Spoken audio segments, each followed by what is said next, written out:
Sara Koenig is the Elder Nutrition Program Manager and Program and Policy Analyst at the state of Wisconsin's Bureau of Aging and Disability Resources. Sara is a registered dietitian who's focused on community nutrition and with 13 years of experience in federal nutrition programs. Sara began her employment with the Bureau of Aging and Disability Resources in March of 2013. Her other responsibilities at the Bureau focus on quality improvement, aging policy issues, and service and expenditure reporting for aging services provided by Wisconsin's Aging Network. Sara, I'll turn it over to you. Thanks so much. Good afternoon.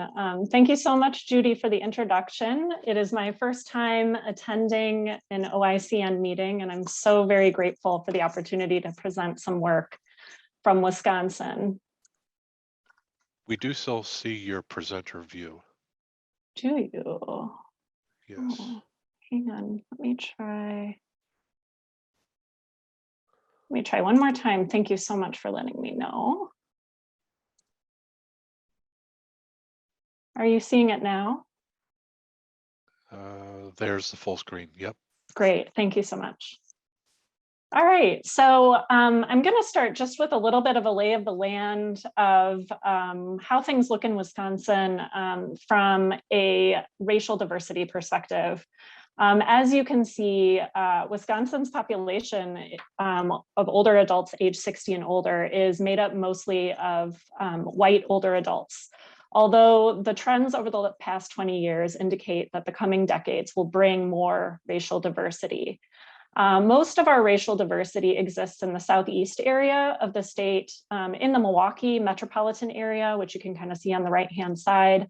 And the counties in green in that southeast area exist between the Milwaukee metropolitan area and the Chicagoland area in Illinois.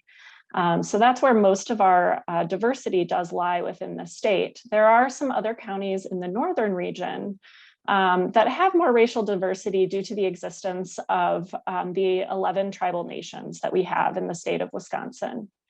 None of our counties or tribes in Wisconsin have older adult populations that are 100% white. So we're really looking for those opportunities for us statewide to make our services more welcoming and inclusive to all older adults.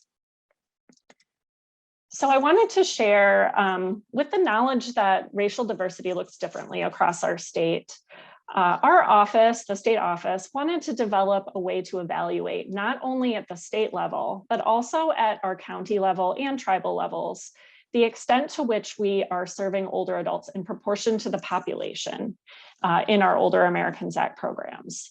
So in 2019, we began developing racial equity profiles, which is what is shown on this slide. This is the top half of that profile, which compares program participation data to a target that aligns with the percentage of older adults in Wisconsin's population. So what you're seeing on the slide here is state level data.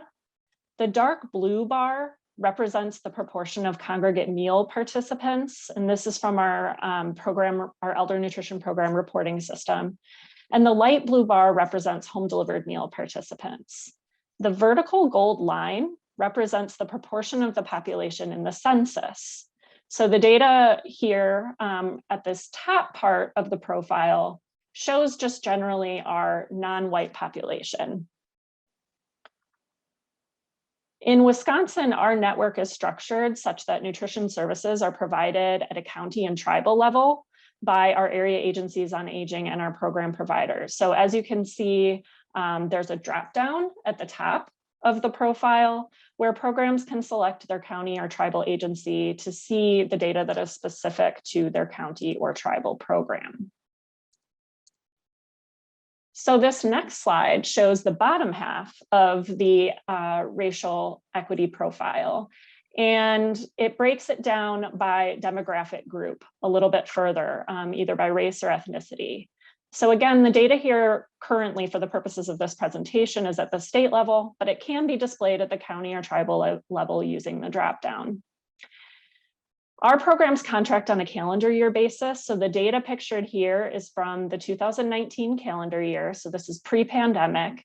and gives a look as to where our state stood in regard to serving various demographic groups at the beginning prior to the pandemic, when things were, as you would say, normal. So as you can see, statewide, we do a pretty good job reaching out to Native elders, in part because of our tribal nations operating their own aging units and their own nutrition programs, and also receiving both Title III and Title VI funding under the Older Americans Act. Our largest AAA also contracts with the Great Lakes Intertribal Council's Tribal Technical Assistance Center, which helps assure good coordination across the state with our tribal nations to deliver aging services. At the state level, for other demographic groups, you can see that Wisconsin was serving Black or African American older adults for both congregate and home delivered meals, and Hispanic and Latinx older adults in the congregate meal program in proportion to the overall state population. But as you can see, there are several areas of improvement, such as reaching the Hispanic and Latinx community via our home delivered meal program. We also generally struggled to reach older adults who identify as Asian in both programs. However, we have seen some changes in 2021, as you'll see in some upcoming slides. So one thing to keep in mind, when you dig deeper to the county level and the tribal level, different patterns emerge. So some counties reach specific population groups in much larger proportions to their populations. Others are serving a population made up entirely of white older adults. So having that county and tribal level data allows our nutrition programs the ability to see populations to whom they could better focus their services. And it allows us to see programs that might be examples of best practices in serving specific groups. We'll talk a little bit about that coming up. So here on this slide, I wanted to get the most current data that we have available from the first 6 months of 2021, so that you can kind of see a distribution of how different racial and ethnic groups are utilizing our services here in Wisconsin. So this is the same type of information that's in our equity profiles, but kind of in a different format so that we can see it all together in this presentation. As you see here, the Black and African American and Hispanic and Latinx older adults make up the highest proportion of non-white participants in our carryout meal model. What we're thinking is this is likely due to the fact that 4 of the 5 counties with the highest populations of these two groups have remained closed for congregate dining as a result of the pandemic. But there are a couple counties that are open for congregate meals that are driving some of these numbers that have higher populations in these groups. As you can also see, Asian elders make up the highest proportion of non-white participants in our congregate meal model right now, which is vastly different than it was pre-pandemic. And in part, this is due to our smallest area agency on aging, which is Dane County, opening up a dining center right before the pandemic, but they've reopened since in 2021, focused on serving Hmong elders. So we're seeing a lot of participation and a desire to get back and socialize there. So I'm just going to kind of go through these slides quickly in the interest of time to show some high points, service by service, just so that you can kind of see some of the patterns we've seen throughout the pandemic. So on this slide for home delivered meal participation, we compared pre-pandemic to this first 6-month period of 2021 to show changes in participation levels. I want to note that we have, like other programs, doubled, if not tripled in some places, our provision of the home delivered meal service throughout the pandemic. So there are a lot more participants to draw from in 2021, but you can see that participation in all of these groups, the proportion of our participants, of our total home delivered meal participants, has increased, except for the Hispanic and Latinx population. So again, that's an area where we are struggling. And another thing that has not changed since 2019 is that Asian and Latinx elders remain underserved in the home delivered meal program. So again, also that Asian elder population as well So we still have a lot of work to do to identify the reasons why and address them. But what we're learning is that some of the possibilities might relate to a lack of culturally appropriate food options in our home delivered meal programs. There isn't the existence of choice to the extent that there is in our congregate programs. The existence of intergenerational households where maybe delivery of prepared meals is not a significant need or as much of a need, or possibly even the level of trust between our programs and specific cultural groups, because a lot of our programs are operated by local government agencies. This slide here shows a direct comparison of the proportion of Black, Native American, Asian, and Hispanic Latinx older adults served in the congregate program in 2019 compared to the carryout meals served in 2020. And what we did that's a little different here is that we only selected the programs that were providing carryout meals in 2020 and compared to their 2019 congregate numbers to try and get an idea of how the proportion of their participants had changed once they were providing carryout meals. And so you can see here that it appears that there's varying appeal or need for carryout meals based on the racial or ethnic group. So particularly, you can see some differences between the Black or African American population versus the Asian elder population here in Wisconsin. So again, some of the reasons stated before might be responsible for that. So we're continuing to look at that. And also just maybe the aspect of a cultural need to socialize in addition to having a meal.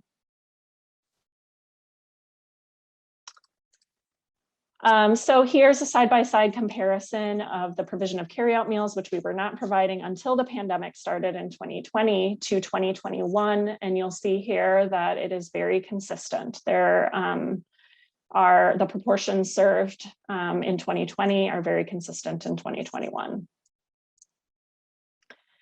This slide here is interesting because one thing to keep in mind right off the bat is that the number of older adults that we're serving in 2021 is much, much smaller than via the congregate meal program than the numbers that we were serving in 2019. It's about 1/10 of the number of participants. So the denominator that we're working with is much smaller.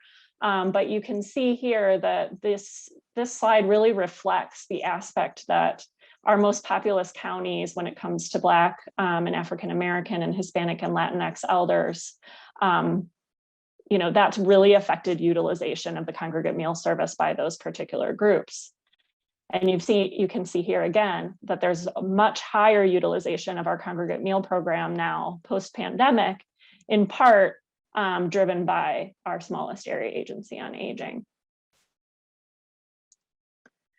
So real quickly, before I end, I just wanted to go through some of the things that we think are helping move the needle.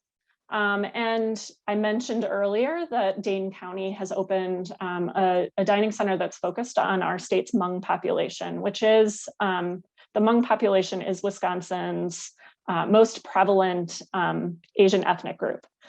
So there have been other programs in the past that have yet to reopen that are listed here that have also found success in reaching Hmong elders via a congregate meal program. And again, our partnership with Great Lakes Intertribal Council has also been very supportive in helping us move the needle in serving Native American elders. They have recently helped us do a food preference survey with Native elders that we are utilizing to try and incorporate some more traditional foods into our meal programs. And finally, I wanted to highlight some of the things that have been going on in our most urban areas of the state, and particularly with Milwaukee. We have seen some expansion of a successful restaurant model that was started by Dane County in the Milwaukee area, where they partnered with the Urban Economic Development Association and minority-owned restaurants in order to provide carry-out meals during the pandemic. And this has been highly utilized, particularly by elders of color in the Milwaukee area. And here's just some examples of some of the menus that they have created at these restaurants. And as I mentioned, utilization is very high of this program. So we're finding a lot of success there. So looking forward to analyzing data on that further. We also, of course, have some other efforts related to incorporating goals around racial equity into not only our state and area agency aging plans in the coming years, but also our county and tribal aging unit plans, and have been providing training since 2019 for our nutrition staff and volunteers around equity-related topics, so that they really have an awareness of the issues at hand and can start to have the tools to address them in their communities. Of course, we have some emerging challenges that weren't created overnight, that I'm sure will not be solved overnight, but we are working toward working with our partners to retain some of these partnerships that we've identified, identifying policy and practice flexibilities, and really working to motivate some of our programs that don't have the level of racial diversity that some of our other parts of the state do, to look at ways that they can better serve everyone in their communities. And that's all I have to share for today. If there's any questions, I'm happy to answer them in the chat, and my contact information is here.